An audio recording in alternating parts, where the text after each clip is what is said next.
In this video, I'm going to be showing you one of the easiest ways and methods to flesh and tan a case skin raccoon hide at home all by yourself. So let's get right into it. So for the first step, we have to flesh this hide. And the method I'm going to be using is a pressure washer. I'm using an electric pressure washer. It'll get the trick done.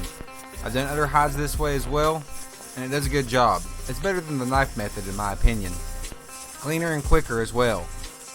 The trick is to keep a downward angle and use a motion of going back and forth almost like you're cutting the flesh off with the water. You will want to adjust the nozzle of the wand to have a narrower output of water, but not so narrow that it's going to cut into the hide. But you want it narrow enough to where it's going to easily cut through the flesh and remove it. It's easiest to start up top and work your way down and work the skin back and forth like a sawing or cutting motion with the water. This hide was case skinned, which basically means it's like a tube sock, and it's sitting on a scrap piece of wood. So every so often, you're going to have to reposition it to get to the other flesh that's still on the hide and get it off as well. You will want to continue to do this method until all the pink flesh and mucus white-like membrane is completely off of the hide. The hide should be white when it is clean. I'm just using a cinder block to prop up the wood that's holding the hide as well. You don't need to have a lot of expensive or fancy tools to get this done. Yes, the electric washer costs about $100, but you can use this time and time again and for more things than just hides. Raccoon hides are pretty tough, but there's a few spots that you still want to be careful around, and that's going to be around the armpit areas and around the face, like the eyes, the lips, and the nose and the ears. Also any areas that are damaged from entry and exit wounds, such as shotgun pellets, arrows, small caliber bullets, etc. Also, the extra cartilage and fat is tricky to remove from the ears with the pressure washer alone, so getting a sharp razor knife and cutting that off might help. I'm going to continue to pressure wash and remove the rest of the flesh off until the whole hide is nice and white.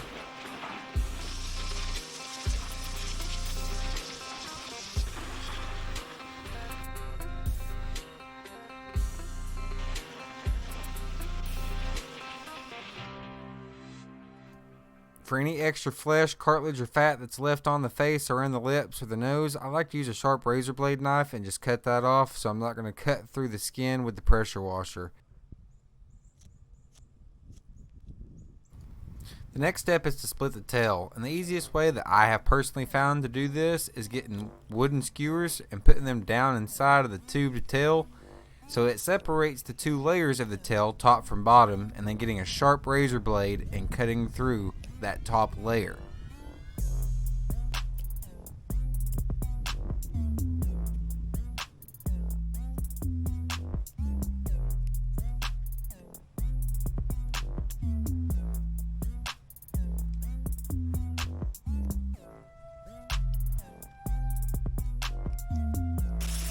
After you have split the tail, you're going to want to take the pressure washer and remove the flesh from the inside of the tail as well. Then you want to give it a final rinse down just to make sure all the debris is off. Next up, you want to salt the hide, but before you salt the hide, you're going to want to squeeze out the excess water. I forgot to squeeze out the excess water and went ahead and put salt on there and then remembered, but it's no big deal if you do that. You'll just squeeze out the excess and then put more salt on there as well. Laying it on a clean surface is ideal while you're applying the salt to the hide. I just use plain salt. Make sure you do not use iodized. And you're going to want to have plenty of it. This can be bought in bulk at feed stores. Do not be shy with the salt. Cover the whole hide and work it into every single part. The front and the back, the arms and the face, and the tail too. After you've worked in a good layer of salt over the whole flesh, you're going to want to turn it first side out, and then you're going to pack the inside of the hide with more salt. Don't be shy, pack it all the way. The salt is what's going to help draw out all the moisture and get us ready for the next step in the process. After you fully pack the hide with salt, you're going to want to have a bucket or a pot, roll the hide up and put it in the bucket or pot, and leave it for 24 hours. After 24 hours, you're going to take off the old salt, apply new salt, and leave it for an additional 24 hours. Having a rack in the bottom to suspend the hide is a good idea as well. Now that it has been another 24 hours, we're going to take the salt off and prepare the salt bath. Now that we shook the salt off of the raccoon hide, we're going to take half a pound of salt and 1 gallon of lukewarm water. Mix the two and stir until the salt is fully dissolved. Now we're going to take the coon hide, flesh side out, and submerge it fully in this saltwater bath for 6 to 8 hours.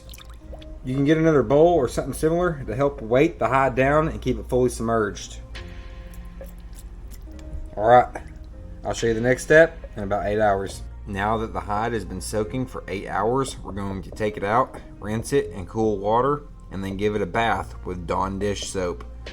Raccoon hides are known to be a little bit extra greasy or oily, so you might have to give 2 wash cycles and 2 rinse cycles instead of 1.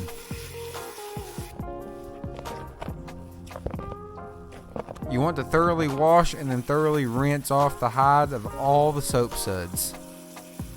Now that it's thoroughly rinsed, I'm going to go ahead and hang it up to drain and then show you guys the next part.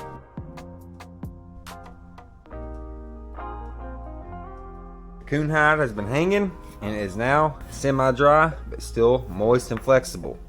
We're going to now turn this inside out or flesh side out, and then we're going to apply this Deer Hunters and Trappers hide tanning formula all over the flesh. You can use a glove in your hand or an old paintbrush. This formula has been sitting in a pot of hot water for half an hour per the instructions on the back. Also, if you're doing this inside, you might want to get some sort of protective layer underneath the hide so you don't get the formula all over your furniture or your floor.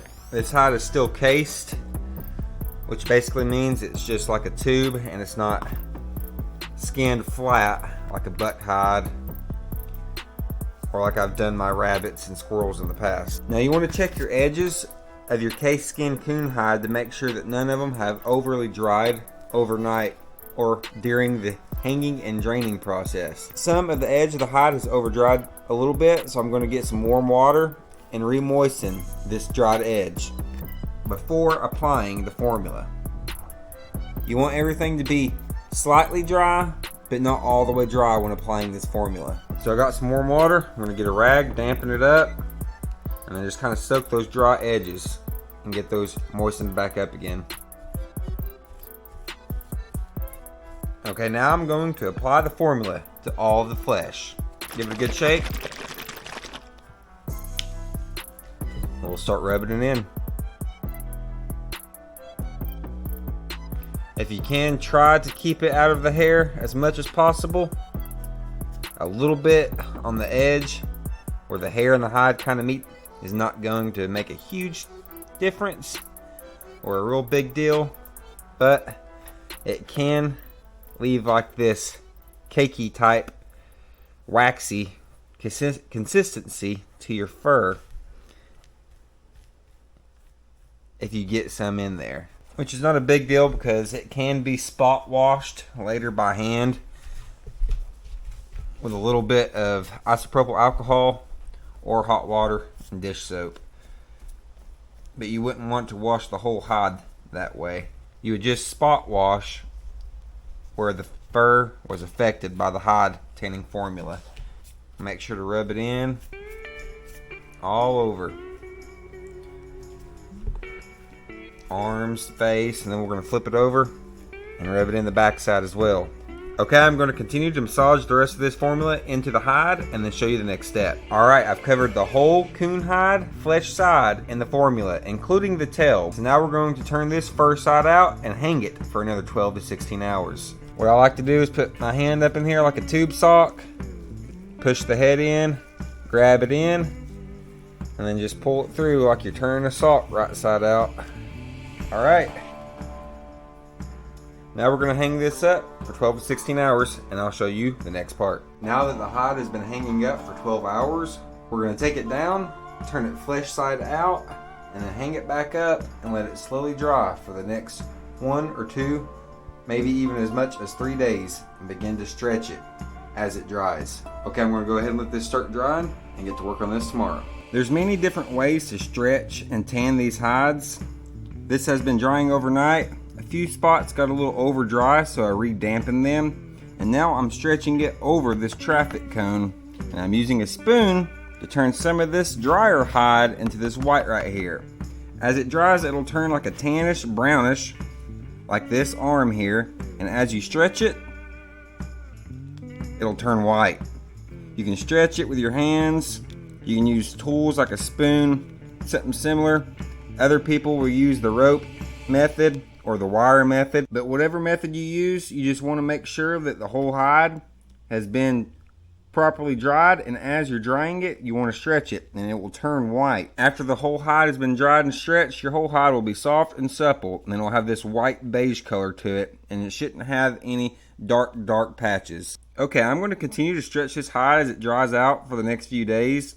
It takes a couple of days to get this done, and you want to keep a close eye on it, because if it gets overly dry and you try to stretch it, it can break the hide. So if it gets overly dry, you just want to re-wet it slightly, and you can also use a little more of the formula, let it soak back in, and then redo the process until everything's nice, white, soft, and supple. So I have been working this hide for a few hours now. The main method I'm using is the spoon method. I've used this method on the squirrel hides and it seemed to do pretty good, so I wanted to give it a shot again on the raccoon hide, and it's working pretty well. I took this scrap piece of wood, kind of shaped it into this fashion right here. It could be slanted a little more here, rounded off a little better for the shoulders, but this still works. I slide it up inside of the cased skin, and then just like that, I work it with the spoon. I've been working it down, out, up, side to side, all directions, and it's been turning white pretty good. Now all these little dots here are actually small little holes. This was harvested with a shotgun, and I was using target load or bird shot to harvest this. So there's going to be some holes in this pelt. It's not going to be a perfect pelt, but for my first raccoon pelt, I think it'll be pretty good. It still has to dry out a little bit more, and I still have to work on the face a little bit more, but it's just about done. So I'm just taking the edge of the spoon and scraping the hide. It breaks the fibers and also stretches the hide itself, making it softer and more supple. And raccoon hides are pretty tough, so you don't have to worry about being real delicate with them like you do with a rabbit hide. Some sensitive areas are going to be around the armpits and then on the face as well. So you're going to have to be careful when doing those areas, because the skin is thinner and you don't want to tear it or rip it. But it's still pretty tough. It's just a little bit thinner than the rest of the hide is. And that's why I like using the spoon method, because you can pinpoint where you're stretching and breaking the fibers, and also pinpoint how hard you're pressing down on it. Also, you don't want to forget to work the tail as well. The spoon really does great on the tail. The tail's still a little bit damp, so we're going to continue to let that tail dry out and work it as it dries out. And the same for the face. We're going to be hand stretching some of this face using the spoon and using the handle of the spoon as well. So all this is just cable wire, and I'm using the tension and the sharpness of it. It's really not super sharp, but a little bit sharp, to break and soften the fibers. I'm just doing a little bit at a time. I'm then filling with areas that are stiffer than others, and then trying to go back over the thicker, stiffer areas. Eventually, the more you do it, it'll get softer and softer and softer and more supple. But you do want to be careful not to go too hard and damage your hide any further than it already is from the pellet shots, if you harvested one with a shotgun. So now the hide is fully dry and fully tanned. I've been stretching it over the last day. Everything's dried up and tanned and stretched. Everything's nice and soft. There are a few harder, thicker spots, like right here on the shoulder area and the neck area, but that's going to be naturally thicker skin anyways.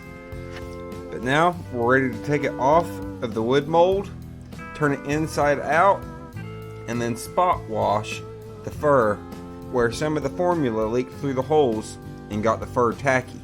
So that'll be the next step. When using the formula, some of the formula seeped through the holes and got on the hair, causing some of the spots to become a little bit oily and a little bit tacky.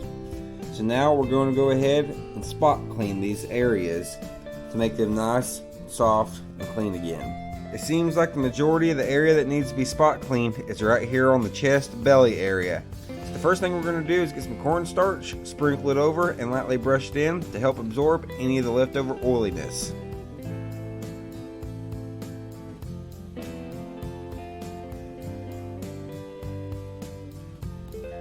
Now I'm just going to take a cleaning toothbrush and then just lightly comb this in or brush this in to the areas that are affected by the oil or the tanning formula.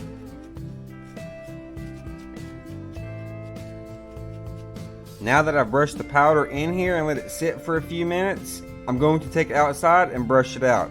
You can use a brush to brush it out, your hand to kind of shake it out, or if you have a hair dryer or some dust cleaner, you can use that as well to blow the hair out. Here's an electric duster. I'm just going to use this sort of like a hair dryer or a blow dryer and get all the cornstarch out of the fur. Close your ears.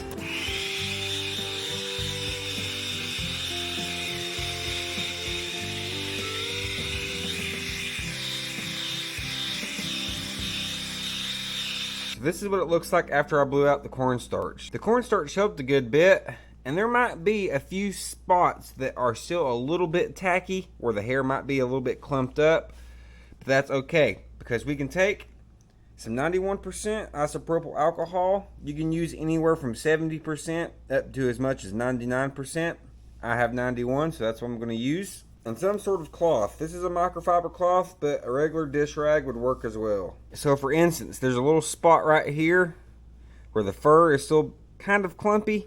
So what I'm going to do is I'm going to get a section of the rag wet with the isopropyl and then blot and dab the clumped up hair area, trying not to get the hide itself wet. You can also rub the little clumped up hair pieces, or whatever you really want to call them, in between the wet spot on the rag to kind of get that formula out of that hair. It's almost like you're brushing it, just without a brush or a comb, using your fingers and the cloth with a little bit of isopropyl on there. And as you can see, looky there. That clumped up hair patch is just about all the way gone.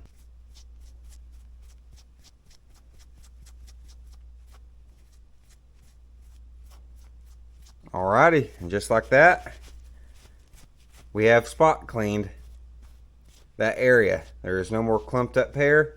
It's soft, and now we're just going to let it dry out.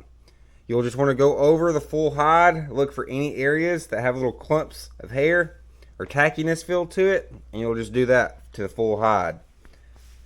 Thankfully there wasn't a whole lot on this hide, and I'm pretty sure I've gotten it all now.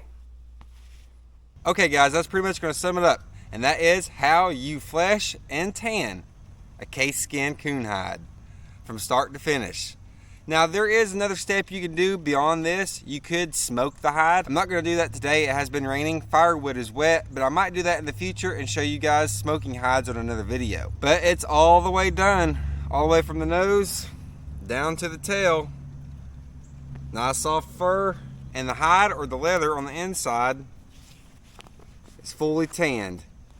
Nice and supple. If you guys enjoy these hunting and skinning style videos and hide tanning videos, I have plenty more on my channel, so you can go over there and check it out. Also, let me know if you guys have ever tanned a raccoon and how it turned out for you.